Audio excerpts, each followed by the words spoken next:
ನಮಸ್ಕಾರ, ನ್ಯೂಸ್ 11 ಕರ್ನಾಟಕಕ್ಕೆ ಸ್ವಾಗತ. ನಾನು ಥಾನಮ್ಮ. ನೀತಿಯನ್ನು ವಿರೋಧಿಸಿ ಇಂದು ಬೃಹತ್ ಪ್ರತಿಭಟನೆಯನ್ನು ಹಮ್ಮಿಕೊಳ್ಳಲಾಗಿದೆ.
ಜಿಲ್ಲಾಧಿಕಾರಿಗಳು ದಲಿತ ಸಂಘಟನೆ ಯಾರೇ ಬಂದ್ರು ಅವ್ರ ಮನವಿ ತಗೊಳಂಗಿಲ್ಲ.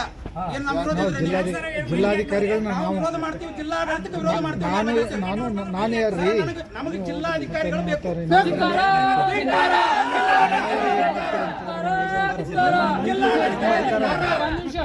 ಅಪರ ಜಿಲ್ಲಾಧಿಕಾರಿಗಳಿಗೆ ಮನವಿ ತಗೊಳ್ಬೋದು. ಲೋಕಾಯುಕ್ತರು ಬರೋದ್ರಿಂದ ಇದಾಗದ್ರಿ. ಇನ್ನೊಮ್ಮೆ ಹಂಗಾಯ್ತಂದ್ರ ನಾವು ಸ್ಥಳದ ಮೇಲೆ ಈಗ ಸಿದ್ದರಾಮಯ್ಯ ಸರ್ಕಾರ ನಾನು ದಲಿತರ ಸರ್ಕಾರ, ನಾನು ದಲಿತ ಅಂತೇಳಿ ಇವತ್ತು ದಲಿತರಿಗೆ ವಂಚನೆ ಮಾಡಿರ್ತಕ್ಕಂಥ ಮಾತನ್ನು ಹೇಳಿರ್ತಕ್ಕಂಥ ಕರ್ನಾಟಕ ರಾಜ್ಯ ಸರ್ಕಾರ ಒಂದು ಅಸಂವಿಧಾನಿಕ ನಡೆಯನ್ನು ಖಂಡಿಸಿ ಇಂದು ಬಿಜಾಪುರ ಜಿಲ್ಲಾಧಿಕಾರಿಯ ಕಾರ್ಯಾಲಯದ ಮುಂದೆ ಕರ್ನಾಟಕ ರಾಜ್ಯ ದಲಿತ ಸಂಘರ್ಷ ಸಮಿತಿ ನಾಗವಾರ ಬಣ ಹಮ್ಮಿಕೊಂಡಿರ್ತಕ್ಕಂಥ ಒಂದು ಬೃಹತ್ ಪ್ರತಿಭಟನಾ ರ್ಯಾಲಿಯ ಒಂದು ಹಕ್ಕೊತ್ತಾಯ ಏನಪ್ಪಾ ಅಂತಂದ್ರ, ರಾಜ್ಯದಲ್ಲಿ ಕಾಂಗ್ರೆಸ್ ಸರ್ಕಾರ ದಲಿತರು, ಹಿಂದುಳಿದವರು, ಸಂಖ್ಯಾತರ ಮತಗಳನ್ನು ಪಡೆದುಕೊಂಡು ಇವತ್ತ ದಲಿತರಿಗೆ ಇಟ್ಟಿರ್ತಕ್ಕಂಥ ಮೀಸಲಾತಿ ಹಣವನ್ನು ಬೇರೆ ಕಾಮಗಾರಿಗಳಿಗಾಗಲಿ ಕೆಲಸಗಳಿಗಾಗಲಿ ತೆಗೆದುಕೊಂಡುದನ್ನು ಕರ್ನಾಟಕ ರಾಜ್ಯ ದಲಿತ ಸಂಘರ್ಷ ಸಮಿತಿ ಜಿಲ್ಲಾ ಶಾಖೆ ಉಗ್ರವಾಗಿ ಖಂಡಿಸ್ತದೆ. ಯಾಕೆ ಈ ಮಾತು ಹೇಳ್ತಾ ಇದ್ದೀನಿ ಅಂದ್ರೆ, ಅನೇಕ ನಿಗಮಗಳಿದ್ದೇವೆ. ಅನೇಕ ನಿಗಮಗಳಲ್ಲಿ ಯಾವುದೇ ನಿಗಮಗಳಿಂದ ಸರ್ಕಾರ ರೊಕ್ಕ ಬಳಸಿಕೊಳ್ಳದೆ SC ST ಒಂದು ನಿಗಮದಿಂದ ಸರ್ಕಾರ ರೊಕ್ಕ ತೆಗೆದುಕೊಂಡುದು ಇದೊಂದು ದುರಂತ ಸಂಗತಿ. ಸಿದ್ದರಾಮಯ್ಯ ಒಂದು ದುರ್ನಡತೆ ಅಂತಕ್ಕಂಥ ಮಾತು ಕೂಡ ಈ ಸಂದರ್ಭದಲ್ಲಿ ನಾನು ಹೇಳ್ತಾ ಇದ್ದೇನೆ. ಅದಕ್ಕ ನಾನು ಮಾನ್ಯ ಸಿದ್ದರಾಮಯ್ಯ ಅವರಿಗೆ ಒಂದು ಎಚ್ಚರಿಕೆ ಕೊಡುವುದೇನೆಂದ್ರೆ, ಸ್ವಾಮಿ, ನೀವು ದಲಿತರು, ಹಿಂದುಳಿದವರು, ಅಲ್ಪಸಂಖ್ಯಾತರ ಮತಗಳಿಂದ ಆರಿಸಿ ಬಂದಿದ್ದೀರಿ. ಇವತ್ತ ಅದೇ ಜನರ ಒಂದು ಸವಲತ್ತುಗಳನ್ನು ಕಸಿಯುವ ಕೆಲಸ ಬಿಡಬೇಕು ಅಂತಕ್ಕಂಥ ಮಾತನ್ನು ಈ ಸಂದರ್ಭದಲ್ಲಿ ನಾನು ಆಗ್ರಹ ಮಾಡಿಸ್ತಾ ಇದ್ದೇನೆ.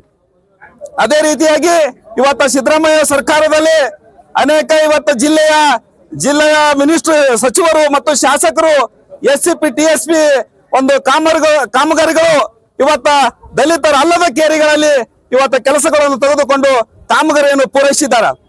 ಆದ್ರೆ ಮಾನ್ಯ ಜಿಲ್ಲಾಧಿಕಾರಿಗಳು ಒಂದು ತಂಡ ಮಾಡಿ ಇಂತಹ SC ST ಜನ ಎಲ್ಲರಲ್ಲಿ ಕಾಮಗಾರಿಗಳನ್ನು ಮಾಡಿರ್ತಕ್ಕಂಥ ಅನುಷ್ಠಾನ ಅಧಿಕಾರಿಗಳು ಮತ್ತು ಕಾಂಟ್ರಾಕ್ಟರ್ಗಳ ಮೇಲೆ ಸೂಕ್ತ ಕ್ರಮ ಜರುಗಿಸಬೇಕಂತಕ್ಕಂಥ ಮಾತನ್ನು ಈ ಸಂದರ್ಭದಲ್ಲಿ ಆಗ್ರಹಿಸಿ ನನ್ನ ಮಾತನ್ನು ಮುಗಿಸ್ತಾ ಇದ್ದೇನೆ. ಜಿಲ್ಲಾ ಸಂಚಾಲಕರು ಚಂದ್ರಕಾಂತ್ ಸಿಂಗೆ, ವಿಜಯಪುರ. ಕರ್ನಾಟಕ ರಾಜ್ಯ ದಲಿತ ಸಂಘರ್ಷ ಸಮಿತಿ ನಾಗವಾರ ಬಣ ಇವತ್ತು ವಿಜಯಪುರ ಜಿಲ್ಲೆಯಲ್ಲಿ ಒಂದು ಸರ್ಕಾರದ ಅಸಂವಿಧಾನಿಕ ನಡೆಯನ್ನು ಖಂಡಿಸಿ ಹೋರಾಟವನ್ನು ಹಮ್ಮಿಕೊಂಡಿದ್ದು ಸುಮಾರು 3,000 ಜನಸಂಖ್ಯೆಯನ್ನ ಒಳಗೊಂಡಿದ್ದು. ಇವತ್ತೇನಪ್ಪಾ ಅಂತಂದ್ರೆ, ಸರ್ಕಾರ ದಲಿತರಿಗೆ ನೀಡಿರ್ತಕ್ಕಂಥ ಅನುದಾನದಲ್ಲಿ ಸುಮಾರು 24,000 ಕೋಟಿ ಹಣವನ್ನ ನಮ್ಮ ದಲಿತರಿಗೆ ನೀಡಿರ್ತಕ್ಕಂಥ ಹಣವನ್ನ ಗ್ಯಾರಂಟಿ ಯೋಜನೆಗಳಿಂದ ಇನ್ನಿತರ ಸರ್ಕಾರದ ಕಾಮಗಾರಿಗಳಿಗೆ ಏನಪ್ಪಾ ಅಂತಂದ್ರೆ ಉಪಯೋಗಿಸಿದ್ದು ನಮಗೆ ಕಂಡು ಬಂದಿದ್ದು. ಕೂಡಲೇ ರಾಜ್ಯದ ಮೀಸಲು ಕ್ಷೇತ್ರದಿಂದ ಆರಿಸಿ ಬಂದಿರತಕ್ಕಂಥ ಶಾಸಕರಾಗ್ಲಿ ಮಂತ್ರಿಗಳಾಗ್ಲಿ ಕೂಡಲೇ ಎಚ್ಚೆತ್ತುಕೊಂಡು ಈ ಒಂದು ದಲಿತರಿಗೆ ಇರ್ತಕ್ಕಂಥ ಮೀಸಲಾತಿ ಹಣವನ್ನ ಕೂಡಲೇ ನಮಗೆ ನೀಡಬೇಕು ಅನ್ನುವಂತ ಉದ್ದೇಶ ಇಟ್ಟುಕೊಂಡು ನಾವು ಇವತ್ತು ವಿಜಯಪುರ ಜಿಲ್ಲೆಯಿಂದ ಹೋರಾಟವನ್ನ ಮಾಡಿದ್ದೀವಿ. ಅದಲ್ಲದೆ ವಿವಿಧ ನಿಗಮಗಳಾಗಿರ್ತಕ್ಕಂಥ ಅಂಬೇಡ್ಕರ್ ಆಗಿರ್ಬೋದು, ಆದಿಜಾಂಬವ ನಿಗಮ ಆಗಿರ್ಬೋದು, ಭೋವಿ ನಿಗಮ ಆಗಿರ್ಬೋದು, ಅನೇಕ ಈ ನಿಗಮಗಳಲ್ಲಿ ಏನಪ್ಪಾ ಅಂತಂದ್ರ 3 ವರ್ಷದಿಂದ ಏನಪ್ಪಾ ಅಂತಂದ್ರ ಹಣ ಬಿಡುಗಡೆ ಆಗ್ತಾ ಇಲ್ಲ.